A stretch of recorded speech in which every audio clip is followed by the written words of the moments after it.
I'm Aaron Jones, and I'm somewhere in Maine with Alejandro, and we're standing outside what's going to be your future home, aren't we? It is, yeah. You want to tell us just a very quick little bit about you, Alejandro?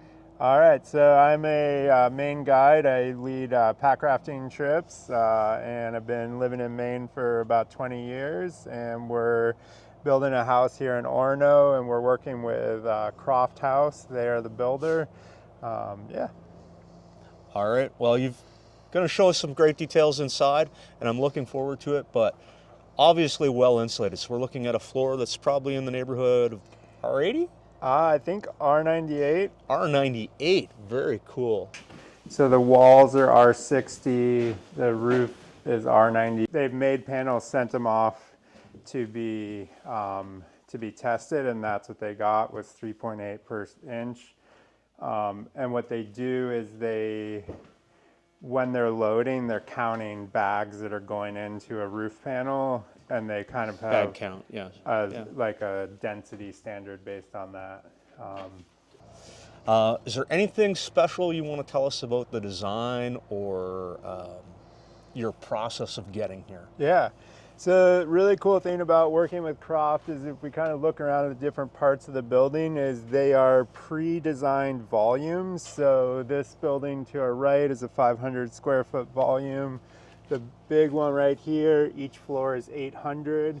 And then, so what they do when you start working with them is they say, we've pre-designed this, we've pre-engineered it. If you stick with these, put them together in a new way, a lot of the cost, a lot of the work has already been done. So it is a customizable prefab. So that was a really interesting thing for us as people building our first home, wanting to be sort of owner builder. It was nice to have that kind of limiting factor in the design. It really helped us sort of think on a smaller or a more defined scale. And one of the interesting things that I noticed first walking up is we've got helical piles everywhere. So there's no concrete on this site. No, none yet.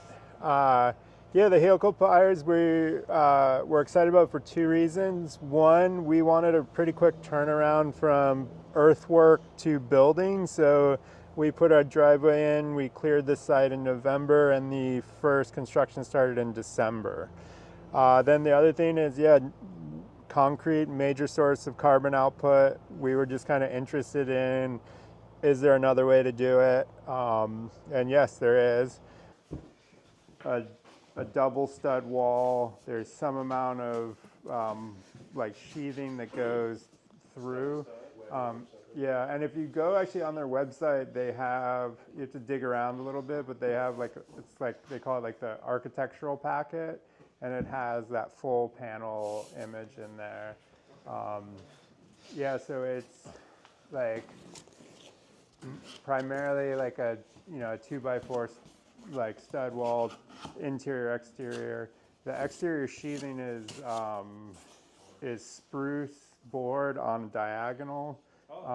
So they were able to sort of limit a little bit the, you know, the plywood the sheet goods used. They're definitely not avoiding it, but they're trying to just sort of, you know, it was a place to get a main product and save some money too.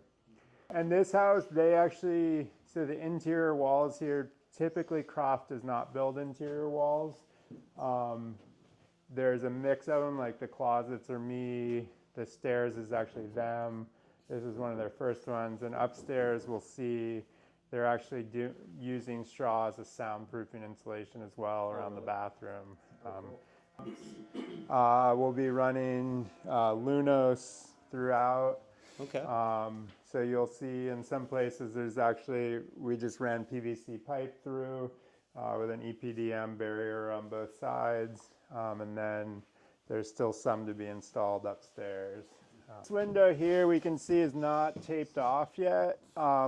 And what we have to do before taping it is actually pack wool in, and they're using wool as a sort of, instead of spray foam, around windows. So the other windows, if you find one with kind of a bigger tape gap, you can actually press in there and feel the wool sort of in there.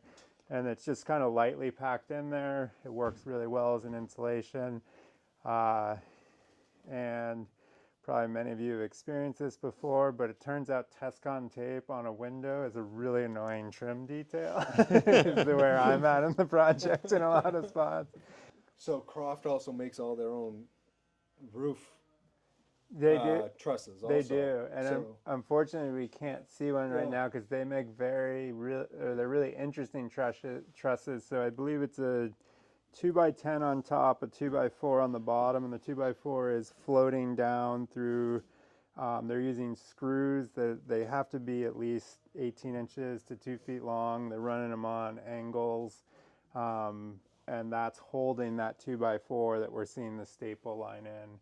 And then they're running insul web down each chamber to kind of keep the straw in line. It's actually forgetting what the company is, but they're making deck joist now. The Icon, Fastenmaster. yeah. Fastenmaster, yeah. That's basically what it looks like in the roof. The ceiling in here is pine tongue and groove. We did a lime wash finish, so it is just hydrated lime and water mixed together. We wiped it on, let it sit for a little bit, wiped it right off. It's going to remain chalky, but it's supposed to, it kind of bleaches the pine a little bit. And so it really is like the lime you use to make concrete or cement, yeah. And you can see there's one more coat to go on the plaster. So this is plaster on lath. These walls are actually not straw, it's gravel in here. Okay. On the wall. Yeah. We let the builder kind of do Experiment. He got really excited about this one, and so you can see the lath here. If you look closely, you can see some horsehair and goat hair coming out. So here. you're going to have a door here, outside, inside. Yeah, so okay. exterior door, same as those. There's going to be a heat pump in here. There's going to be a wood stove in here. But the idea is midwinter on a sunny day, we'll open these doors, get the warmth in. It's going to be full of plants, so we'll have to, help it out. There's also going to be a bathtub in the corner. Dining room table will be over here, so it'll be a little bit of everything. This is some serious hardware on your windows too. Yeah, so those things, Ventilation. don't ask me how to explain them, but as this room heats up, they open the windows. Really? Yeah. So I've done a greenhouse where essentially we've got something very similar to that, and we had to calibrate it by putting it in the freezer for so long. I don't know if these are the same. We have not done that. Okay. You can like screw and unscrew to calibrate it, but like they really, like, honestly, they open when it's warm, and we at first did not have them, and it was really hot in here, and just adding them. So if you look on the ceiling, there's some as well. There's 4 on this side, 2 on that side. Their spring is currently off. So the ceiling here will end up being tongue and groove on the bottom of the rafters. We ended up not using straw insulation in here. It was just going to be really hard to get it sealed well, and the level of humidity. So went with some rock wool. Okay. Yeah. What was their thought? Why they want to try the Oh, gravel in the wall? So the thought was we're not really insulating this Right. room. That we're it's more of a heat sink. I was gonna say. Yeah, So- so thermal mass. Yeah, so okay. it's just thermal mass. So we did do straw insulation in the floor.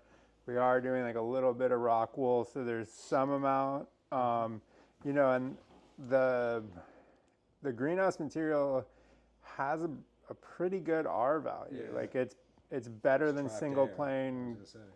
glass, but yeah, I mean it's still, we're going to lose a lot of heat in here. Right. But so the hope is that we're heating this up throughout the day, and it'll hold the same amount. I feel like it might be a theoretical. That gravel's not very heavy and very mass. Yeah, but that was the other thing, is they were like going to put gravel, and they're like, we actually can't put that much weight. Well, They wanted to do gravel in the floor, and that was they're like that exceeded Really? what the engineer was happy with. Okay, really? Wow. Very cool, Alejandro. Yeah. I appreciate you taking us on a tour. Yeah, and, thanks for coming. Do you care if I stop back by again when it's all done?